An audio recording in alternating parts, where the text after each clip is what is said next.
Hello everyone, তোমরা সবাই কেমন আছো? আশা করি তোমরা সবাই ভালোই আছো আর ভালো থাকো। তোমরা ভালো থাকাটাই আমি চাই সবার। এই দেখো, আমি আজকে দুপুরে রান্নাতে কী নিয়েছি। আমি আজকে দুপুরে রান্না করুম এই যে লাউ আর মটর দিয়া তরকারি, আদা কাঁচা লঙ্কা এগুলো কাটটা নিয়েছি। এদিকে দেখো আমি কুন্দুলি লাউ বাকলি আলু ভাজি করুম। এইদিকে আমি ফুলকপি আলু আর তরকারি করুম। এটা আমার আজকে দুপুরের রান্নার। আমি সুন্দর করে ধুইয়া কাইটটা নিছি সব সবজিগুলি। এখন আমি রান্না বসাবো। সুন্দর করে কাইটটা না নিলে রান্নাটাও মনে হয় একটু ভালো হয় না অত। তো এখন আমার এদিকে ফুলকপি ভাপানো হয়ে গেছে, আলু আর ফুলকপি। এখন নামাই ফেলাম।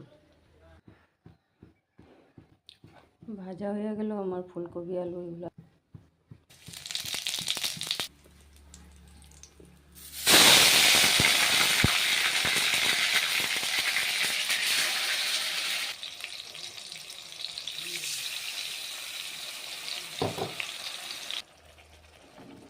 মশলাটা দিয়ে দিলাম, লবণ হলদি দিয়ে একটু ভালো করে সাতলাই নিই। সাতলাইয়া এখন তেলটা ছাড়া পর্যন্ত আমি একটু করি ওইটা, তারপরে ফুলকপি আলুগুলি দিলাম।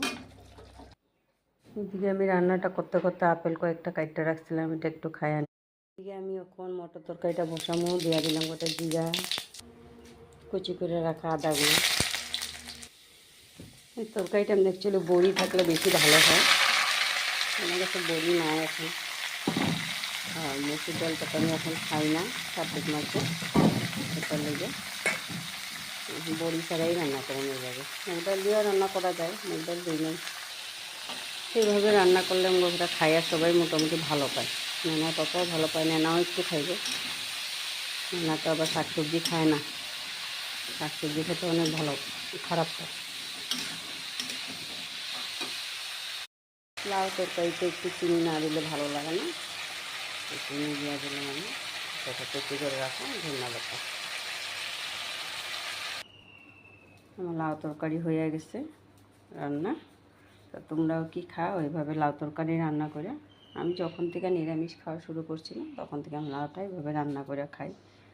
বড়ি থাকলে বড়ি টড়ি দিই একটু, এইভাবে রান্না করি। এভাবে রান্না করে খাইয়া দেখবো, স্বাদ হয় অনেক।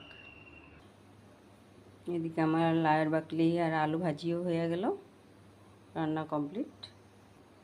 এদিকে আমার সম্পূর্ণ রান্না রেডি। আমার রান্নার ভিডিওগুলি